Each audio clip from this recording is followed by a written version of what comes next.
Hi පොඩි අද මං හදන්නේ රසම රස වටලප්පන් එකක්. ඉතින් මේ වටලප්පන් එකට ගහන්න කොහෙවත් වටලප්පන් එකක් නැහැ කියලා තමයි මං හිතාගෙන ඉන්නේ. ඉතින් බලමු මේක කොහොමද අපි හදාගන්නේ කියලා. පෑන් එක ලිපේ තියලා ඒකට මං සීනි ටික දාගන්නවා. මේකේ අවශ්‍ය ද්‍රව්‍ය ටික මං ඩිස්ක්‍රිප්ෂන් එකේ දාලා තියෙනවා. ඒ අවශ්‍ය ද්‍රව්‍ය ටික ඔයගොල්ලෝ අරගෙන මේක හදන්න පටන් ගන්න.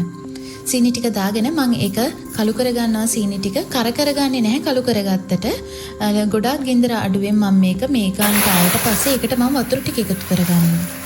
වතුර ටික එකතු කරගෙන චුට්ටක් හැඳිගාලි විරලා මම ඒකට එකතු කරගන්නවා කෑලි වෙන කඩාගත්ත හකුරු ටික. මේක හොඳ කිතුල් හකුරු ටිකක් තමයි මට හම්බුනේ. ෆ්‍රිජ් එකේ දාලා තියලා ඒක ගොඩක් හයි වෙලා තියෙන්නේ. බොහෝ ගොඩාරියක් අමාරු වුණා මට මේක දිය කරගන්න. ඉතින් ගොඩක් කෑලි ඉතුරු වෙන්නත් එක්ක මම මේක දිය කරගෙන ඉවලා ටිකක් වැඩිපුරත් එක්ක මං හකුරු දැම්මා. ඒ නිසා ප්‍රශ්නයක් වෙන්නේ නැහැ. කෑලි ටික අයින් කරාට මං ඊට පස්සේ මම මේක හොඳට කවලම් කරලා ඒකට මෙන්න මේ කුළුබඩු ටික එකතු කරගත්තා. ඊට පස්සේ මම ඒකට පොල් කිරි ටික එකතු කරා. හොඳ උකු පොල් කිරි වලින් තමයි මම මේක එකතු කරගන්නේ. ඊට පස්සේ ඒ ටිකත් මම හොඳට මේකට මද රස්නෙන් මේක කවලම් කරගන්නවා. ගොඩාක් ගින්දර දැම්මේ නැහැ මම මද රස්නෙන් තමයි මේ ටික කරගන්නේ.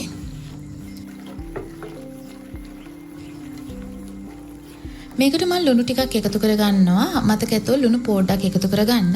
මේ ගොඩාරියල් ලුණු එකතු කරගන්න එපා. ඊට පස්සේ මම මේක නිවෙන්න අරන් තියලා ඉවරලා බිත්තර මිශ්‍රණය හදාගන්න හදන්නේ.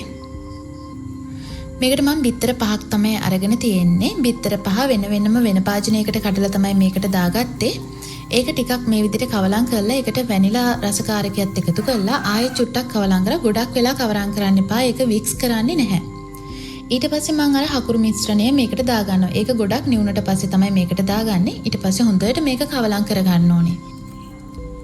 හොඳට කවලම් කරගත්තට පස්සේ මේක අපි දාන භාජනයේ දැන් ලෑස්ති කරගන්න ඕනේ. ඒකේ බටර් ටිකක් හරි තෙල් චුට්ටක් හරි මෙහෙම වටේටම ගාගෙන භාජනයේ ලෑස්ති කරගන්න.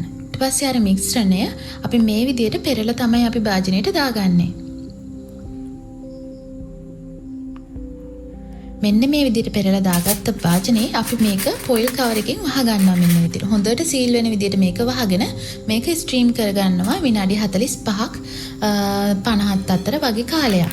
මම දැන් මේක ගනිද්දි හවස් වුණා. ඉතින් මෙන්න මම ලෑස්ති කරගත්ත වටලප්පන් එක මේ බලන්න ඒක හොඳට සෙට් වෙලා තියෙනවා. වටේ පොඩ්ඩක් බුරුල් කරලා මෙන්න මේ විදිහට මම භාජනයට මේක ගත්තා. මම මේක කෑලි 8කට කපා ගත්ත. බලන්න මේක හොඳ ලස්සනට චූටි සිදුරු වෙන්න ලස්සනට හැදිලා තියෙනවා. ඔයගොල්ලන් මේ වගේ රසයට හදාගන්න මේ වටලප්ප එක. මේක ගොඩාරියක් රසයි මේ විදිහට හදාගෙන බලන්න ඔයගොල්ලෝ. සොෆ්ට් එකට වගේම රසට පෙනුමට තියෙනවා. ඩිස්ක්‍රිප්ෂන් එකේ දාලා තියෙනවා. ඉතින් ඕගොල්ලෝ ඒක බලාගෙන හදලා ඉවරලා අනිවාර්යෙන්ම මට කමෙන්ට් එකක් දාන්න අමතක කරන්න එපා. මොනවා හරි දැනගන්න දෙයක් තියෙනවා නම් අනිවාර්යෙන්ම කමෙන්ට් එකක් දාන්න.